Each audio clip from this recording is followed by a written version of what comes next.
High, আমার 80-20 rule already সবাই জেনে নিয়েছো। যারা এখনও আমার ওই ভিডিও দেখোনি তারা কিন্তু গিয়ে একটু চেক করো কি হয় 80-20 রুল। ফিটনেসের ফান্ডা কিন্তু ওই 80-20 রুল। তো 20% তো অলরেডি আমার ডান, এবার হচ্ছে আমার 80%-এর পালা। এটা হচ্ছে আমার 80%। ফুড হ্যাবিট, আমার লাইফস্টাইল, আমার হাইড্রেশনস, এভরিথিং হচ্ছে আমার 80%-এর। এটা কি? এটা একটা স্ট্রবেরি সোয়া আইসোলেট প্রোটিন শেক, যেটা আমাকে ওয়েট ম্যানেজমেন্ট করতে হেল্প করে।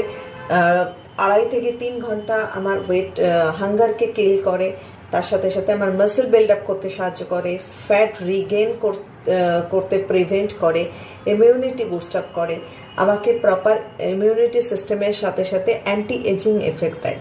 এটাতে আছে আমার যেটা আমার পার কেজি বডি ওয়েটে 1.5 গ্রাম প্রোটিনের রিকোয়ারমেন্ট আছে, সেটা আমাকে ফুলফিল করতে সাহায্য করে। এটাতে প্রায় 20 গ্রাম অফ প্রোটিন আমার থাকছে, কনসেন্ট্রেটেড থাকছে, যে কারণে পুরো 3 ঘন্টা আমার ফুলনেস দিচ্ছে। বাট এটা আমি ওয়েট ম্যানেজমেন্টের জন্য ইউজ করছি। কেউ যদি ওয়েট ম্যানেজমেন্টের পরিবর্তে ওয়েট লস বা ওয়েট গেইন করতে চাও, তাদের কিন্তু সিস্টেম আলাদা। তাই তোমাকে ডিটেলস জানতে হবে তোমার ওয়েলনেস গোল কি, এবং কাস্টমাইজ প্ল্যানিং আমি করে দেবো তোমার ওয়েলনেস গোল অ্যাচিভ করার জন্য। আজকে মান্থের আজকে স্টার্ট করো নিউ ওয়েলনেস গোল।